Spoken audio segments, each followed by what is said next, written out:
ഇത് ഞങ്ങളെ വീടല്ല, ഞങ്ങളെ വീട് അതാണ്. വലൈക്കും സലാം. ആ ഇതപ്പോ അൽഹംദുലില്ലാഹ്. അല്ല ഞാൻ കിടക്കായിരുന്നു. ആചാര്യ 26-ാം തീയതിയാണ് പക്ഷേ ഇവിടുത്തെ വോട്ട് ഫുള്ള് നമുക്ക് തന്നെ ആവില്ല. 26-ാം തീയതിയാ മോനെ? അന്ന് വെള്ളിയാഴ്ച അല്ലേ, ജുമാക്കോണ്ടസ് അല്ലേ, എന്നൊക്കെ നിങ്ങൾ വോട്ട് വെച്ചിക്കളെ.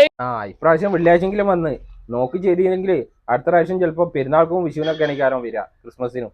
അതന്നെ വന്ന് ഇന്നിപ്പോ മൂന്നാമത്തെ ആൾക്കാർ നിങ്ങള് രാവിലെ ടീം വന്നിട്ട് പറഞ്ഞ് നമ്മളെ ചിഹ്നം മറക്കണ്ട, ചിഹ്നം നിലനിർത്തണമെന്ന്. പിന്നെ ആൾക്കാർ വന്നിട്ട് പറഞ്ഞ് ഞങ്ങള് അധികാരം നിലനിർത്താനാണ്. മക്കളെ നിങ്ങൾ എന്ത് നിലനിർത്താനോ നിങ്ങൾ വന്നിക്കണേ. കാക്കാ, ആ രണ്ടിലും പെട്ട ആൾക്കാരല്ലേ ഞങ്ങള്. മൂന്നാമത്തെ ഒരാളുണ്ട് ഇന്ത്യ നഷ്ടപ്പെടാതിരിക്കാൻ ഓടി നടക്കുന്ന ആള്, അതിൽ പെട്ട ആൾക്കാരാണ് ഞങ്ങൾ. എടാ മോനെ, ഭയമേ മാറിപ്പോ നീ അണ്ണൻ വന്നാൽ പിൻവിട്ട് നില്ല. ഇരുട്ടിൽ സിറ്റി വാഴും രാജാവുക്ക് എല്ലാരും ഇവനെ തൊഴുവാൻ